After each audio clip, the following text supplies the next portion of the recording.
Seja bem-vindo a Salmos para uma pandemia. O nosso momentinho diário em que nós lemos e meditamos um pouco no livro de Salmos para a nossa inspiração e também a direção do Senhor para as nossas vidas. Vamos ler hoje o Salmo do número 98. O Salmo 98 é um salmo de festa, é um salmo de alegria, é um salmo de vitória, é um salmo que provavelmente foi composto no contexto de uma vitória militar. Lembra-nos um pouco o Salmo 96, e no sentido em que eles são parecidos em termos do seu contexto, não é? De alegria e nesta ênfase no cântico novo. Vamos ler então Salmo 98. E o Salmo 98 diz: Cantai ao Senhor um cântico novo, porque Ele tem feito maravilhas. A sua destra e o seu braço forte nos alcançaram a vitória. O Senhor fez notória a sua salvação, manifestou a sua justiça perante os olhos das nações.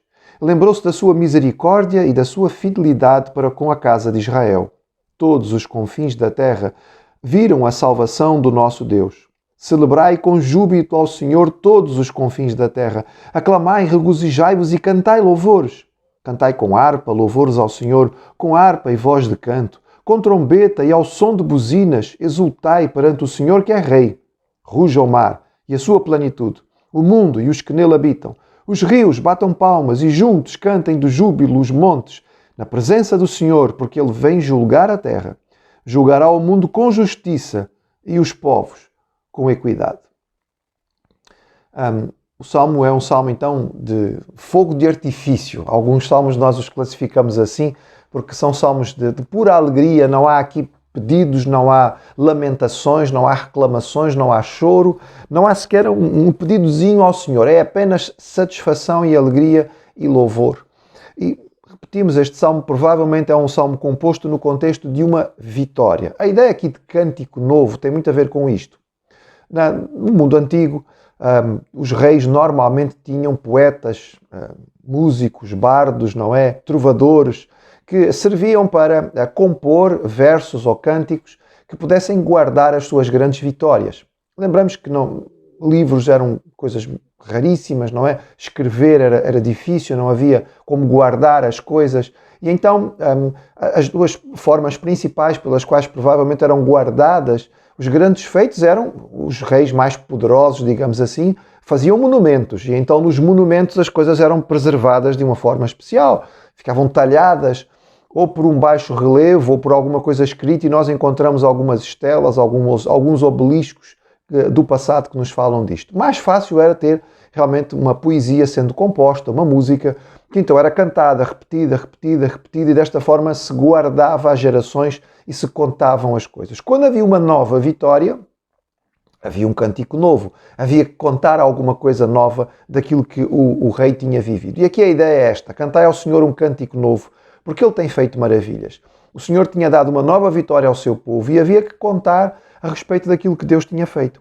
Esta vitória tinha sido extraordinária e tinha sido ressonante, ela ia abalar as nações, como outros eventos do passado, por exemplo, a passagem do povo pelo Mar Vermelho, a passagem do povo pelo Rio Jordão, a conquista de Canaã. Estes feitos abalavam as nações. Lembramos o testemunho de Raabe, quando os espias estão escondidos em Jericó e ela diz: não, olha, vocês, o temor do vosso Deus chegou até aqui. Nós ouvimos o que vocês fizeram do outro lado, não é, do Jordão, como vocês derrotaram os reis cananeus, e portanto nós sabemos que o vosso Deus é um Deus poderoso. A ideia é exatamente a mesma. A vitória do Senhor abalaria as nações e teria consequências de testemunho para todos os povos da terra. A ênfase é que isto vai até aos confins da terra. A ideia de confins da terra aqui é que vai até aos extremos, até às nações mais distantes, ouviram falar deste feito e desta grande vitória do Deus de Israel. É repetido duas vezes, né? Versículo 3, aliás, versículo 4 e versículo 5 falam ambos da mesma coisa, repetem este significado extraordinário, que é chegar a esta notícia, grande vitória, extraordinária vitória, é mencionada até aos confins da terra. O motivo pelo qual a vitória acontece é porque o Senhor é fiel. Ele lembra-se da sua misericórdia e da sua fidelidade. O Senhor tem um pacto com o seu povo. E apesar do povo muitas vezes não ser fiel como devia, não cumprir a sua parte, o Senhor é fiel e Ele continua dando a vitória ao seu povo. Não porque Israel merecesse, não porque Israel fosse melhor do que os outros povos, não porque eles fossem mais capazes de ter a vitória, mas porque o seu Deus é um Deus de aliança. E na aliança que ele estabeleceu, ele dá ao seu povo a vitória. E é o que acontece aqui. Este louvor é um louvor que deve ser dado pelo povo de Deus. É evidente que o povo de Deus, a nação de Deus, é aquela que experimenta de forma muito especial as misericórdias do Senhor. Hoje, nós dizemos que é a Igreja de Jesus, é aquela que experimenta a bênção diária do Senhor. Quem é que tem que adorar e louvar? É o povo de Deus que recebe as bênçãos, que tem que, de uma forma muito clara, prestar o seu culto e a sua adoração. Mas este louvor não se limitará ao povo, não é? Ele tem que ser do povo, tem que ser exuberante, e nós encontramos então a descrição de as harpas e as buzinas, e ficamos com a ideia de uma aclamação barulhenta. Lembramos as trombetas e as buzinas que foram usadas, por exemplo, na aclamação de Salomão como rei. É uma maneira de fazer muito barulho para que todos saibam: há um novo rei, é fulano tal que é o rei. A ideia é um pouco esta: as buzinas e as trombetas e os tambores, tudo isto para fazer muito barulho, lá está, fogo de artifício, para poder então chamar a atenção e dizer: nós temos um Deus que é rei, ele deu vitória mais uma vez e o seu reino se estabelecerá para sempre e sobre todas as nações. Depois, o salmista nos diz que o louvor de Deus é tão significativo, este momento é tão extraordinário, que o louvor não fica só pelo povo de Deus. Sim, o povo de Deus é o primeiro responsável por adorar, mas até a natureza vai se envolver então nesta adoração. Então há descrição aqui dos elementos da natureza também participando deste momento de louvor. Ruja o mar e a sua plenitude, o mundo e os que nele habitam, os rios batam palmas, os montes cantam de júbilo. Portanto, tudo o que é a natureza adora a Deus. É sempre significativo mencionar o mar. Lembramos mais uma vez, se você tem acompanhado estas meditações, já aprendeu isto, já sabe, não é? E já não vai esquecer.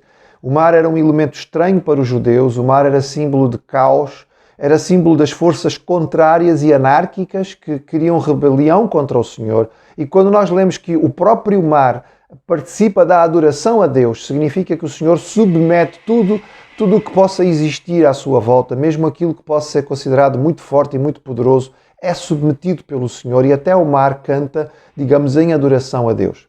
Esta participação da natureza em adoração a Deus faz-nos lembrar a profecia de Isaías, por exemplo, Isaías 44, 49, 55, são capítulos que nos falam sobre a participação da natureza na adoração ao Senhor. Quando? Escatológico, portanto, uma visão do fim dos tempos, algo que só vai acontecer quando o Senhor Jesus voltar.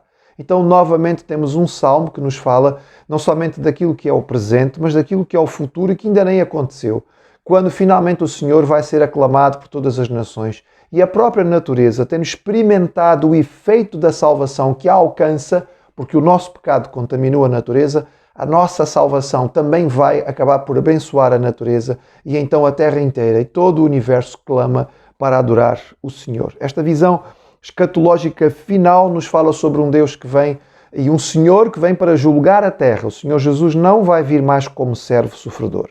Ele vai vir como juiz para julgar o mundo. E nós, de certo modo, estaremos com Ele. E seremos as testemunhas que poderão servir para dizer: não, ouvimos o seu Evangelho, ouvimos a sua salvação e aceitamos.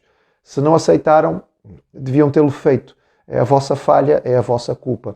Mas o Senhor vai vir para julgar as nações e vai julgar com equidade, e finalmente a justiça que todos nós desejamos ver vai ser estabelecida sobre a terra. É um salmo de alegria, é um salmo de exaltação, é um salmo para nós nos lembrarmos que o Senhor é Rei e que finalmente um dia toda a terra e toda a natureza vai adorar ao Senhor. E isto alegra o nosso coração e faz-nos cantar aleluia por causa da vitória do Senhor.